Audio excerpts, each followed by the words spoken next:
This segment brought to you by Kansas Soybean Commission. Progress powered by Kansas farmers. Back again.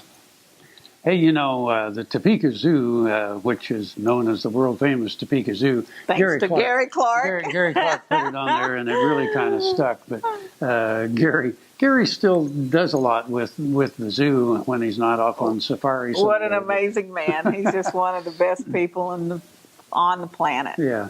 But the Topeka Zoo has really changed over the many years. There used to be Monkey Island.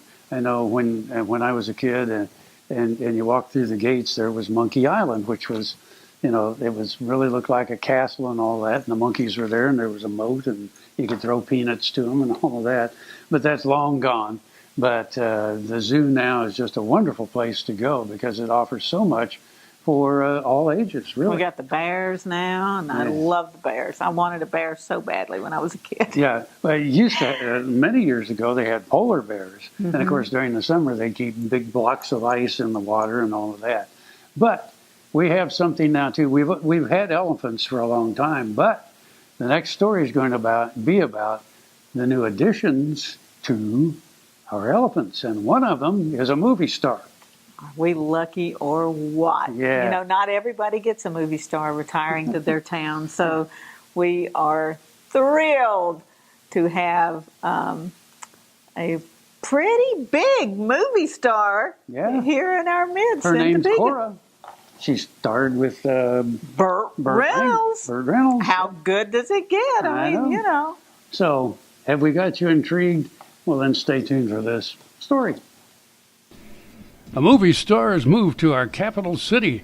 Her name is Cora. She's 58 years old and has quite a resume, having starred alongside superstar Burt Reynolds in Smokey and the Bandit 2. Not your usual svelte starlet, she weighs in at a little over 2 tons. Before visions of weight loss plans begin dancing in your head, let us introduce Cora, an Asian elephant. She arrived with her companion Shannon, a 34-year-old African elephant, at the Topeka Zoo in August. According to the zoo's press release, Cora and Shannon, along with their owners, have traveled across the eastern half of the United States, presenting an elephant educational program called Elephant Encounters for more than 3 decades. After one of the owners passed away, a decision was made to retire Cora and Shannon with the hope they could remain together. According to Zoo Director Brendan Wiley, the Topeka Zoo was one of 3 zoos in the nation that house both Asian and African elephants together.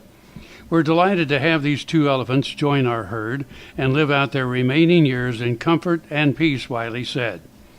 As with all incoming animals at the zoo, the elephants will be in quarantine for a period of time determined by the zoo's veterinarian.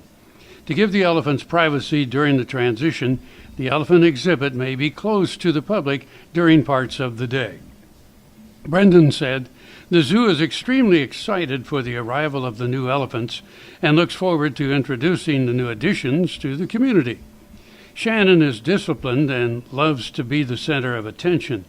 And with many adolescents, when she doesn't get her way, she will sometimes sulk, dragging her trunk on the ground or sticking out her tongue. Her favorite toy is her blue barrel, of which she carries with her wherever she goes. She enjoys treats, her favorite of which is watermelon. When Shannon was 18 months old, she was introduced to Cora. Cora, who is several years older, became an instant mother to Shannon. The 2 are inseparable. Cora is very passive. She will wait patiently for her turn. She loves attention and is very protective of Shannon. Cora is a very vocal elephant and can often be heard rumbling and trumpeting with delight. Cora and Shannon join Timbo, a 46-year-old African elephant, and Sunda, a 56-year-old Asian elephant. For updates, visit the zoo's website and Facebook pages, and plan to visit them in person.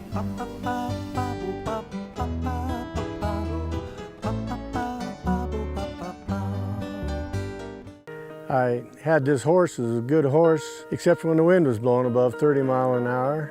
Wind was blowing about 35, 40, and I saddled him up, rode him out to the end of the lane, and I thought, well, he's doing pretty good. And about 6 jumps later, I was laying on the ground, and thinking, boy, my shoulders sure hurt. I kept waiting and it didn't get better. And so I went to orthopedic surgeon and that showed that I had torn rotator cuff. And said, well, we'll have to do surgery. I thought, I farm and ranch by myself. This is not going to work out very well. I'd been sleeping in my recliner for about 2.5 years because it hurt too much to sleep in bed on my side. And I'd heard about Kansas Regenerative Medicine Center on the radio and gotten down there at 8 o'clock in the morning, and by 11:30 the procedure was all over. They just took some fat out of my side here and spun that down for about 45 minutes and then injected it in my shoulders, and I was on my way. It's something you don't hear about, but I thought it was worth a try, and I'm really pleased. It's really worked out well for me.